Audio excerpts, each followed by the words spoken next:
Good morning, students. Welcome back to physics classes. So, during the last class, we have seen Bernoulli's principle and application of Bernoulli's principle in Venturi's Venturimeter. That is, Venturimeter is used for measuring the amount of liquid flowing per unit time. And we made use of this Bernoulli's principle along with the continuity equation to derive the equation to find out the amount of liquid flowing per unit time. And the amount of liquid flowing per unit time that we can calculate in another method. And that method is the method of dimensions. We have already seen the dimension and dimensional formula, how you can find out a formula from the related entities using dimensions. So this is known as Poiseuille's formula. It is known as Poiseuille's formula. So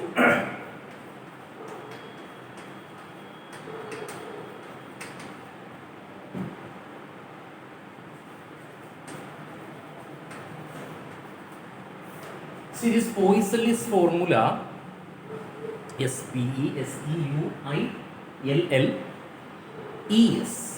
So this is E. Poiseuille's formula. So Poiseuille's formula defines the amount of liquid flowing per unit time. Amount of liquid flowing per unit time. That is Q. Q is the amount of liquid flowing per unit time. That is volume of the liquid flowing per unit time. Q is V by T, the volume of the liquid flowing per unit time. And it is found that this volume of the liquid flowing per unit time depends upon three factors. One is viscosity. This is coefficient of viscosity. And the other is radius of the pipe through which it is flowing. Third one is the pressure difference per unit length. Pressure difference per unit, proportional, not equal. So the amount of liquid flowing per unit time proportional to viscosity of the liquid, radius of the tube, and the pressure gradient. We know P by L, entity with respect to length is gradient. So how you can make a relation? How you can make a relation? For that you can make use the dimensions. So V by T, V you can take it as L cube divided by time T is proportional to eta. Eta, the dimensional formula for eta is m L to the power minus 1 T to the power minus 1 to the power A, and R is length to the power B, and P by L, that is m L to the power minus 1 T to the power minus 2 to the power C. Okay, so these are the quantities, or actually one more step I will write here, that is V by T equal to K into eta to the power A, R to the power B, and P by L to the power C. Okay, now you can say that V by T is N cube by T. K, you can change this proportionality into K into eta to the power A. Eta is m L to the power minus 1 T to the power minus 1 to the power A, R to the power B. R is measured in length, so its dimension is L to the power B. And the pressure is, remember, pressure is force per area, that is m L to the power minus 2 divided by L. So automatically it will become L square. So it will m L to the power minus 2 divided by L square. So automatically this will become L to the power minus 1. So F by A divided by L. So one more N will come. So that will become L to the power minus 2. That is why we have written P by L is m to the power L to the power L to the power minus 2 into P to the power minus 2. Now this L cube by T you can replace by L cube into T to the power minus 1 equal to K into m to the power, all m terms you can take together. M to the power a, here no term, c. So m to the power a plus c. Then L to the power, here minus 1 into a minus a, here b is the minus 2c. So minus a minus 2c plus b. Are you getting it? Then t to the power, minus a is there and minus 2c, minus a minus 2c. Okay. Now you can compare the powers on both sides. Now you can compare the powers on both sides. For that, you can take, when you are taking the powers of m on both sides, you can say that a plus c equal to c. A plus c equal to c. No term on the left hand side, only right hand side is, its power is a plus c, so its power on the left hand side will be 0. Then L cube, when you are considering L, minus a minus 2c plus b is equal to 3. Minus a minus 2c plus b is equal to 3. Then here t, left hand side is minus 1, on the right hand side minus a minus 2c is equal to minus 1. Minus a minus 2c is equal to minus 1. So when you are having, see, when you are having that equations, 3 equations, and you are solving for this equation, we can say that minus a minus 2c is minus 1. So when you are substituting that here, minus 1 plus b is equal to 3, so b is equal to 4. Okay, then when you are substituting b here, and when you are substituting b here, or from this equation you can write as a is equal to, from this equation, a is equal to 1 minus 2c. So in this equation, a you can replace by 1 minus 2c. So 1 minus 2c plus c is equal to 0. 1 minus 2c plus c equal to 0. So c is equal to 1. Then obviously a is equal to minus 1, because a plus c is equal to 0. So a is equal to minus 1. So when you are substituting that equations here, v by t is equal to k into eta to the power a is minus 1, then r to the power b, what is b? B is 4, and p by l to the power c, that is plus 1. So that equation will become q is equal to k into p r to the power 4 divided by eta l. K is equal to p r to the power 4 divided by eta l. By experiments, it is found that k is equal to pi by 8. So q is equal to pi by 8 into p r to the power 4 divided by eta l. Q is equal to pi by 8 into p r to the power 4 divided by eta l. This is known as the Poiseuille's equation. That is known as the Poiseuille's formula. Okay. See, this equation can be written as q is equal to p divided by 8 eta l divided by pi r to the power 4. Okay, this equation can be written as q is equal to p divided by 8 eta l divided by pi r to the power 4. This equation can be compared with that equation, v by r is equal to I. V by r is equal to I. So this r can be equal to, or r can be compared to 8 eta l divided by pi r to the power 4. And this equation is familiar with you. This is Ohm's law equation. I is equal to v by r. I is the amount of charge fluid, here amount of the matter fluid and liquid fluid. V is the potential difference which makes the current flow possible, and this is the pressure difference which makes the matter flow possible. and this is the electrical resistance, so this can be taken as viscous resistance. This is known as the viscous resistance. This is very important.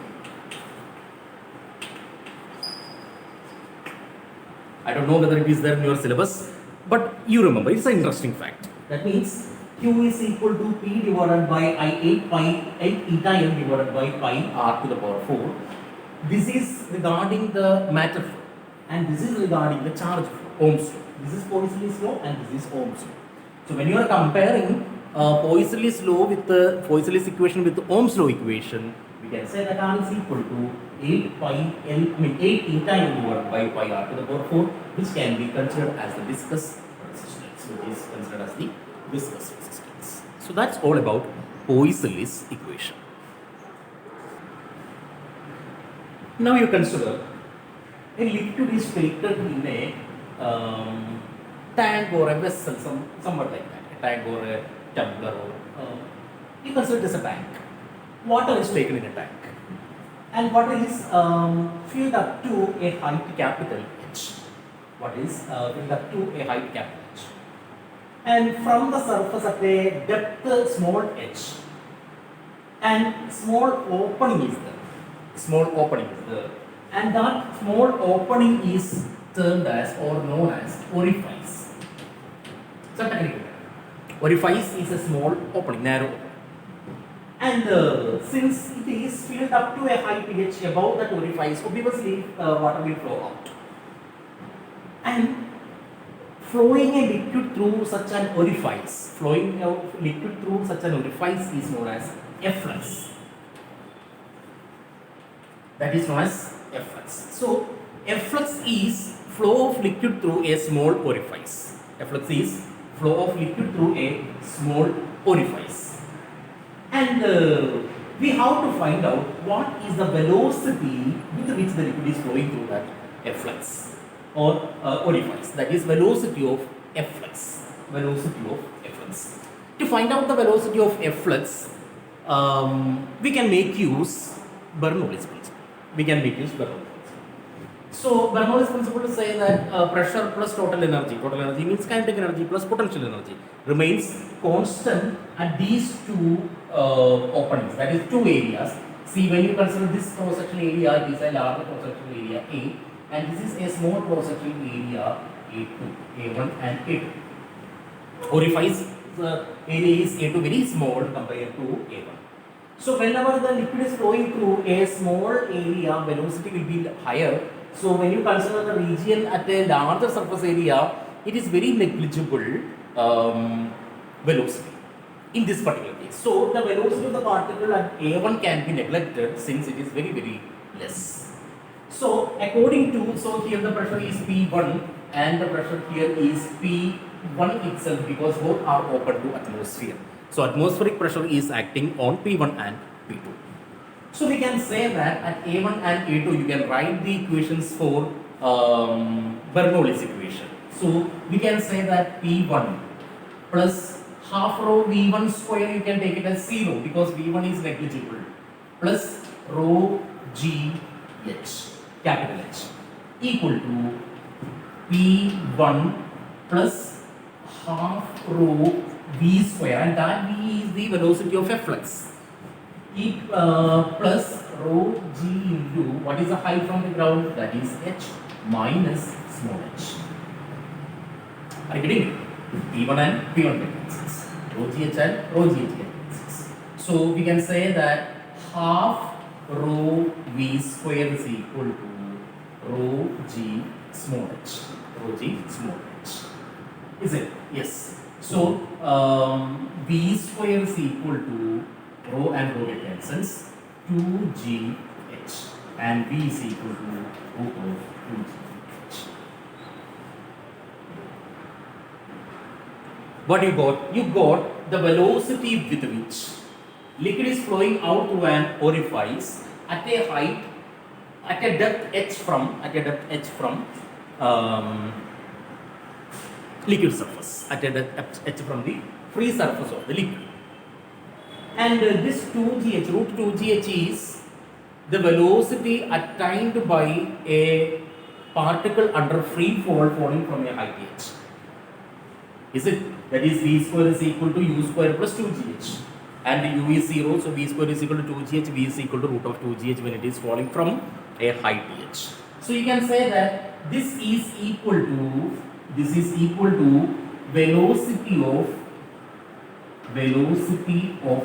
actually we have calculated the velocity of flux, is it? This is velocity of flux, and it is equal to velocity of free fall. So we can say that if a liquid is flowing out through an orifice from a height h from a depth h from the free surface of liquid, its velocity of flux is equal to velocity of free fall from the same height. And this concept or this equation is known as Torricelli's equation. That is Torricelli's equation, and the statement is known as Torricelli's theorem. That is known as the Torricelli's theorem. So what is Torricelli's theorem? Torricelli's theorem says that velocity of flux at a depth h from, or velocity of flux is equal to velocity of free fall. Velocity of flux is equal to velocity of free fall. That is Torricelli's theorem. Okay, so Torricelli's theorem says that velocity of flux is equal to velocity of free fall. So when the liquid is made an flux, that means whenever liquid is flowing through this orifice, it takes a parabolic path and it has to travel a vertical distance of h minus h.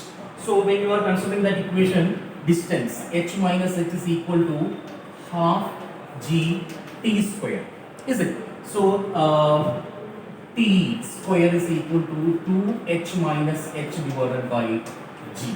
So t is equal to root of 2h minus h divided by g. This is the time with which the liquid is flowing. Liquid is flowing down from the orifice. So what will be the horizontal distance traveled x? X is equal to velocity in x direction multiplied by t. So what is the velocity? Velocity is root of 2gh multiplied by root of 2h minus h divided by g. Okay. So what will happen? This g and g get cancels. 2 into 2 will become 4. That will come out as 2. So 2 into root of h into h minus h. X equal to 2 into root of h minus h into h minus h. Root of 2 into root of h into h minus h. So that is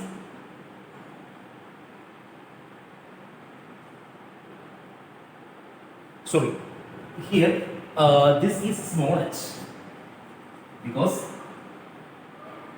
velocity of flux is 2g into small h. I made a mistake. So remember, this is 2g into small h, that is the velocity of flux. So this will become root of 2g h into 2h minus h divided by g, all under same square. So g and g get cancels. 2 and 2 will get 4 and come out of the square root as 2. So that will become 2 into root of h into h minus h. Okay, x is equal to 2 into root of h into h minus h. So that is the distance, horizontal distance traveled by the flux. Okay, so x you got as x is equal to 2 root of h into h minus h.